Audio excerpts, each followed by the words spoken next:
Українці, українки, усі європейці та кожен у світі, хто вважає, що терору не має бути місця на землі. Чому найбільше джерело терору у світі, Росія, ще досі може вести цю війну? І чому вона може вести війну так жорстоко і цинічно? Тільки одна причина – недостатньо тиску на Росію, недостатнє реагування на терор цієї держави. Просто погляньте, що собі дозволяє Росія. Жоден інший терорист цього не робив ніколи в історії. Стільки усього одночасно. Радіаційний терор на Запорізькій атомній станції, 6 енергоблоків, лише присутність російських військ на станції, лише постійні російські провокації, обстріли території станції поставили Україну і всю Європу на межу радіаційної катастрофи. Енергетичний терор. Мешканці багатьох країн світу страждають через болісне зростання цін на енергоресурси, на електрику, на тепло. Росія робить це свідомо. Свідомо дестабілізує ринок газу в Європі. Свідомо обмежує своїми ударами нашу українську здатність експортувати електрику в Європу. Експорт електрики з України міг би зняти гостроту енергетичної кризи в Європі, так само, як експорт нашого продовольства знімає гостроту продовольчої кризи у світі. Терор голодом. Це дуже цинічно. Цинічна і абсолютно прорахована тактика Росії. Вона направлена не просто проти бідних країн, а саме проти тих регіонів світу, з яких у Європу можуть хлинути нові потоки біженців. Гостра міграційна криза в Європі. Ось на що розрахунок держави-терориста. На щастя, нам вдалося разом з партнерами, разом з ООН, Туреччиною досягти експортної зернової ініціативи. Росію змусили розблокувати наші порти, але зараз вона знов погрожує блокадою. І як реагує світ? Досі немає офіційного визнання Росії державою спонсором тероризму. Досі громадяни держави-терориста можуть їздити в Європу, щоб відпочити і на шопінг. Досі можуть отримувати європейські візи, і ніхто не знає, чи немає серед них катів або вбивць, які щойно повернулись з окупованої території України. Досі російські пропагандисти можуть працювати саме у тих країнах Африки, Азії, Латинської Америки, Європи, яким загрожує найбільший хаос через створену Росією цінову та енергетичну кризи. Досі ми змушені просити про допомогу із захистом нашого неба від російських ракет після 200 днів повномасштабної війни. Вчора і сьогодні російська армія нанесла удари по українській енергетичній інфраструктурі. Сотні тисяч українців опинились у темряві, без електрики. Будинки, лікарні, школи, комунальна інфраструктура. Російські ракети влучили саме по тим об'єктам, які взагалі не мають жодного відношення до інфраструктури Збройних сил нашої держави. З одного боку, це ознака відчаю тих, хто придумав цю війну.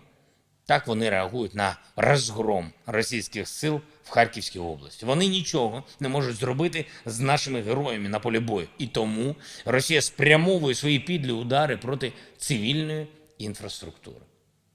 З іншого боку, Росія намагається завадити нам спрямовувати можливості України так, щоб стабілізувати ситуацію в Європі.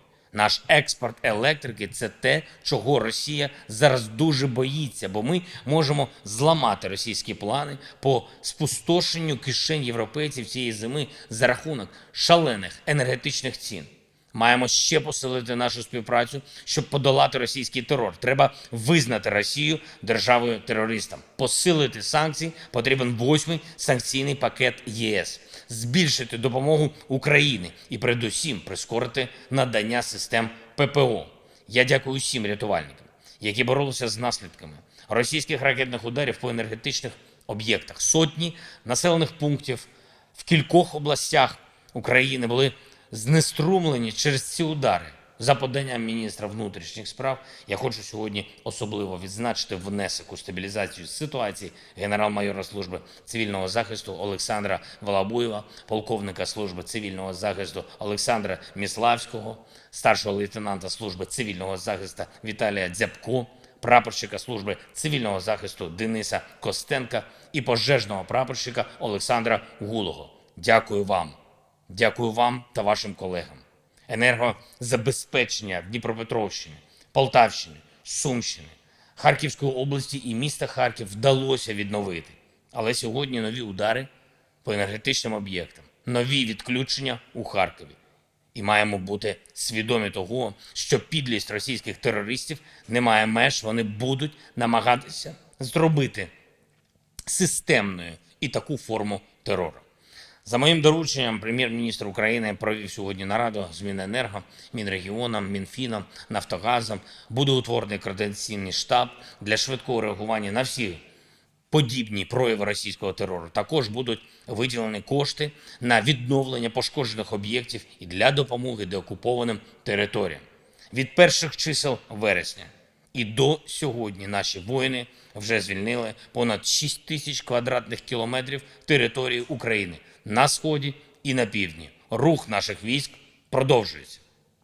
Я дякую 57-й окремій мотопіхотній бригаді, яка відновилась після важких боїв на сході і дуже сміливо, дуже впевнено просувається вперед на південному напрямку. Дякую 59-й окремій мотопіхотній бригаді за неухильний рух вперед, попри все, попри особливості відкритої місцевості, попри артилерію окупантів. Я дякую бійцям 128-ї окремої гірсько-штурмової бригади за звільнення кількох населених пунктів і дуже ефективні дії з нейтралізації активностей ворога. Хлопці, ви справжні герої.